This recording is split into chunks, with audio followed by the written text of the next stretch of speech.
Jesse and Jeremy back again.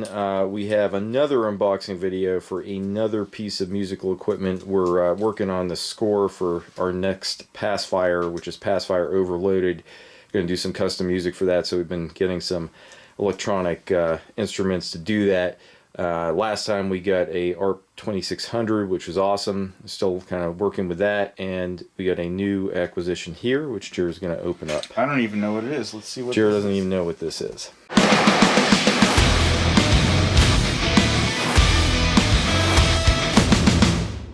So the story behind this is like back in the 90s when we were kind of getting into electronic music originally, we had this book on like vintage synthesizers, and I remember one of the ones in there that was just kind of had like a little insert, you know, in the page, not much info on it, was something called the EDP WASP, and it was, you know, pretty hard to come by, and I think they're made in the UK. Like in the early 80s, late 70s, early 80s. And the company didn't last long, I think. They didn't last very long. So I guess recently Behringer came out with this WASP remake, which is, you know, not exactly the original, but supposedly has pretty authentic circuitry. Is all analog, except for the digital controller part. Right. Yeah, these are cool. I always like, you know, the name and just the, you know, the design of it. And apparently, you know, they're a simple synth, right? They're not too complicated, yeah. But I think they're monophonic, yeah. But they're I know that they're kind of famous for their filter. So we're opening this up. We got, you know, manual here, and another Behringer sticker. Yep, as you do. And then you got the synth itself, which is just a little desktop unit. And then there's the unit itself.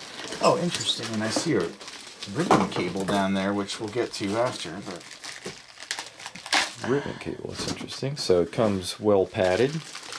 Now this is not any sort of modular. This is knobs only. That's my understanding. Is how the original one was. I think the original one did have a keyboard, and the first one had some sort of like, you know, pressure sensitive keyboard, like a membrane keyboard. I love the bright yellow, you know, screen printing on it, and the knobs feel solid. I mean, you know.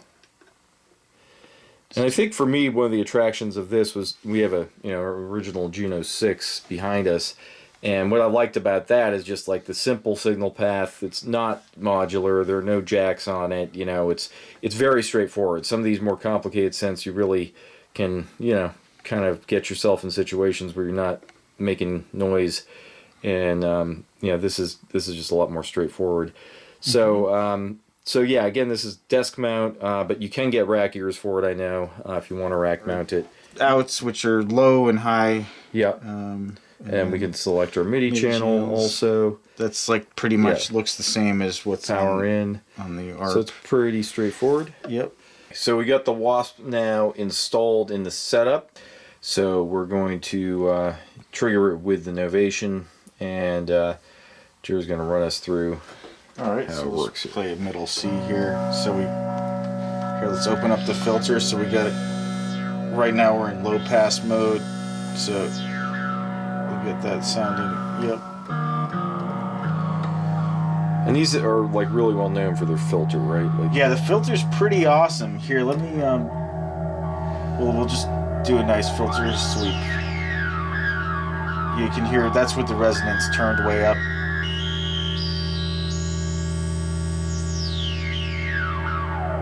It's got two oscillators. So right now we got oscillator 1 is at 16. We can drop it down to 32. Give it a lower octave. So this is some real low octave stuff. And we do have a reverby effect on this right now. Yep. But here, let's put it back up to something a little more in the middle. And put an arpeggio on there. The arpeggio is from this machine, not the WASP.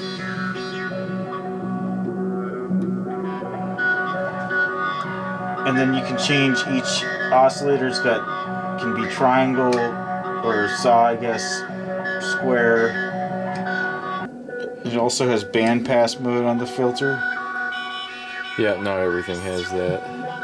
Which is quite nice, actually. That's very nice sounding. And then just messing with the pitch between the pitch modulation between the two. All right, well that's the Behringer WASP, which is a re-release of the EDP WASP, and this is Passfire, Fireworks Travel and More. Click to like and subscribe.